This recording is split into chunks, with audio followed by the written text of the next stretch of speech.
एक साधा प्रश्न विचारतो, तुम्ही कधी नाश्ता स्किप करता का? किंवा कामाच्या घाईमध्ये दुपारचं जेवण उशिरा करता का? काही लोक वेट कमी करण्यासाठी मुद्दामून मील्स टाळतात. पण एक गोष्ट समजून घ्या, जेवण वगळल्याने शुगर स्टेबल राहते का? नाही, उलट स्पाइक्स वाढू लागतात. मी सोप्या भाषेत समजावून सांगतो. आपण जेव्हा वेळेवर खातो तेव्हा ब्लड शुगर थोडीशी वाढली जाते, इन्सुलिन रिलीज होते आणि शुगर पेशींमध्ये जाऊन मिक्स होते. लेवल हळूहळू नॉर्मल रेंजमध्ये यायला सुरुवात होते. पण जर तुम्ही 6 ते 7 तास काहीच खाल्लं नाही तर शरीराला वाटतं की एनर्जी मिळत नाही. तेव्हा लिव्हर स्टोअर केलेल्या ब्लड शुगर ज्या आहेत त्या ब्लडमध्ये सोडायला सुरुवात करतो.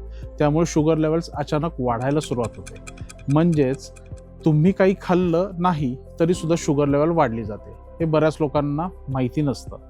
आता दुसरी सिच्युएशन एक बघा, सकाळपासून काही खाल्लं नाही आणि मग भूक लागली म्हणून एकदम जास्त खाल्लं तर त्यावेळेस ब्लडमध्ये मोठ्या प्रमाणामध्ये ग्लुकोज अवेलेबल होऊन जातं. इन्सुलिनला अचानक जास्त काम करायला लागतं, शुगर पटकन वर वाढली जाते आणि कधी कधी न पटकन खाता सुद्धा हा रोलर कोस्टर पॅटर्न म्हणजे शुगर स्पाइक आपल्याला दिसून येतो. रिपीटेड स्पाइक्समुळे इन्सुलिन रेझिस्टन्स वाढतो. दीर्घकाळ डायबेटिक कंट्रोल कठीण होऊन जातो. आणखीन एक प्रॉब्लेम म्हणजे उपाशी राहिल्यामुळे आपण जास्त कार्बोहायड्रेट्स इंटेक करतो, गोड पदार्थ खातो, कारण बॉडी क्रेविंग्स मोडमध्ये असते.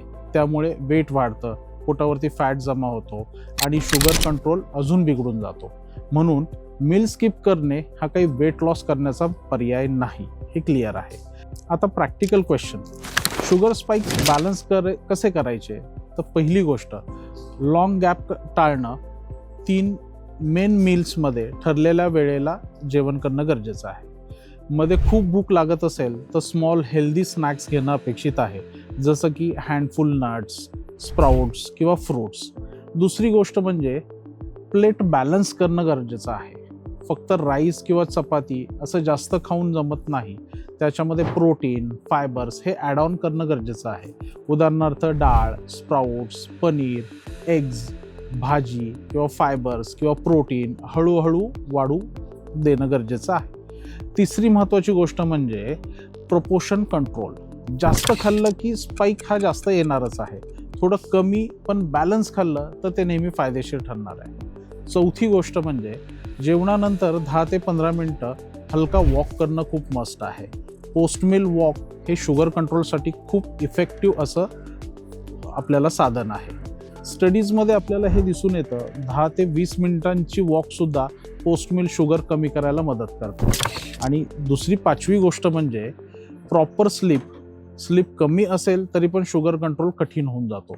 जर तुम्ही डायबेटिक पेशंट असाल तर फास्टिंग शुगरपेक्षा post meal sugar equally important आहे, कारण स्पाइक्स जास्त करून जेवणानंतरच येतात.